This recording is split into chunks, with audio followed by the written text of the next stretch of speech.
এবার টাকার বিনিময়ে ছাত্র ভর্তির অভিযোগ ভাইরাল হয়েছে একটা অডিও। সেই অডিওকে কেন্দ্র করে শোরগোল পড়ে গিয়েছে ঘটনাটি প্রফুল্লচন্দ্র কলেজে। ভাইরাল কল রেকর্ডিং থেকে হোয়াটসঅ্যাপ চ্যাটের স্ক্রিনশট। ভাইরাল অডিওতে টিএমসিপি কনভেনর অভিক ব্যানার্জির কণ্ঠ শুনুন। হ্যাঁ হ্যাঁ হ্যাঁ, আমি বুধবার মধ্যে করে দিচ্ছি। আচ্ছা আচ্ছা, আর আমি ওই কাগজটা তুমি তাহলে কবে দেবে আমাকে? ওই কাগজ আমি প্রিন্ট রিসিপ্ট কার্ড করে দেবো, ঠিক আছে? ঠিক আছে, রাখছি তাহলে। Thank you sir. আমি চেষ্টা করছি যতটা পারবো 100% আশা কর হয়ে গেছে। হ্যালো, হ্যাঁ বল। হ্যাঁ বলছি আবিকদা, আমি টাকাটা পেমেন্ট করে দিচ্ছি। হ্যাঁ, তোমার কাছে গেছে? না, আমি দেখছি দেখি বলছি। আচ্ছা দেখেন, আর বলছি বুধবার দিন থেকে আমি কি কলেজ যেতে পারবো তাহলে? একদম একদম, আশা হচ্ছে হয়ে যাবে, ঠিক আছে? চিন্তা নেই। আচ্ছা ঠিক আছে, তুমি তাহলে টাকাটা দেখে নাও। হ্যাঁ, আপনারা শুনলেন সেই অডিও ক্লিপ যেটা ভাইরাল হয়েছে, যদিও টিভি9 বাংলা সেই অডিওর সত্যতা যাচাই করেনি। কিন্তু এক্ষেত্রে জানার বিষয় যে এরপর এই বিষয়টা সামনে আসার পর কোন কোন পদক্ষেপ এখনো পর্যন্ত করা হয়েছে বা কলেজ কি বলছে। আমার সহকর্মী রয়েছেন আমার সঙ্গে এই মুহূর্তে সুশোভন, কি আপডেট লেটেস্ট?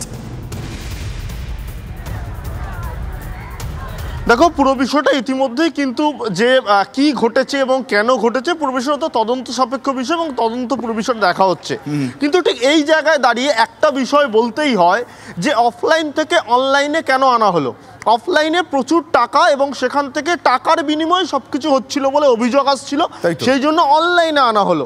কিন্তু অনলাইনেও যখন এই বিষয়টা আসছে সেই জায়গায় দাঁড়িয়ে কিন্তু যে যারা যারা এই কাজটা করছেন তাদের কি আদৌ চিহ্নিত করা হবে, এটা যেমন প্রশ্ন।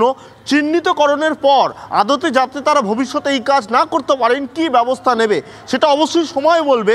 কিন্তু যারা বিরোধী, যারা মূলত যারা একেবারে ছাত্র সংগঠনগুলো করেন যারা বিরোধী, তারা বলছেন যে এই রকম ভাবে চলতে পারে না, এক্স্যাক্টলি এরকম ভাবে চলতে পারে না। তারা বলছেন, তারা এক্স্যাক্টলি কি অভিযোগ করছেন তৃণমূল কংগ্রেসের যে কনভেনার, যার কণ্ঠ শোনা যাচ্ছে বলে এখনো পর্যন্ত জানা যায়, এই গোটা বিষয়টা নিয়ে বিরোধীরা কি বলছে, বাম বিজেপি কি বলছে, একবার শোনাবো আপনাদের।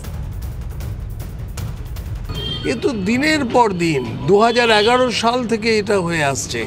সমস্ত তৃণমূল ছাত্র পরিষদ এবং তাদের শিক্ষক সংগঠনের মদতে সমস্ত কলেজে আমরা তো দেখেছি, মানে ছাত্রীর কাছে বলছে টাকা নেই তো কি হয়েছে, তোমার শরীর তো আছে, এ কথা আমরা শুনেছি। কাজেই তৃণমূল মানে দল কোনো পরিবর্তন আনতে পারেনি। ওই নবজোয়ারি বলুক আর যাই বলুক, কোনো পরিবর্তন আসেনি। যে তৃণমূল ছিল সেই তৃণমূলই আছে। প্রত্যেক বছর অ্যাডমিশনের সময় কাঁড়ি কাঁড়ি এই ধরনের অভিযোগ, টাকা পয়সা তুলছে, না হলে ভর্তি করব না, উন্নয়নের রেট চার্ট বাধা হয়ে আছে। ছাত্রছাত্রীরা তো এটা এক্সপেক্ট করে যে কর্তৃপক্ষ এক্ষেত্রে একটা ফার্ম স্ট্যান্ড নেবে।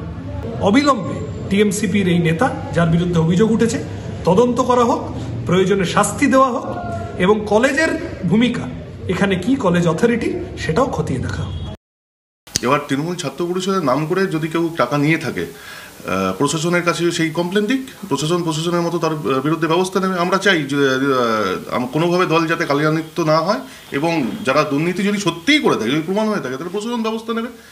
এবং আমরাও যখন আপনারা থেকে জানতে পারছি, আমরাও দলগতভাবে, আমার সাথে রাজ্য সভাপতি তৃণাঙ্কুর ভট্টাচার্যের কথা হয়েছে, আমরাও দলগতভাবে বিষয়টা খতিয়ে দেখছি যে বিষয়টা কী সত্যিটা।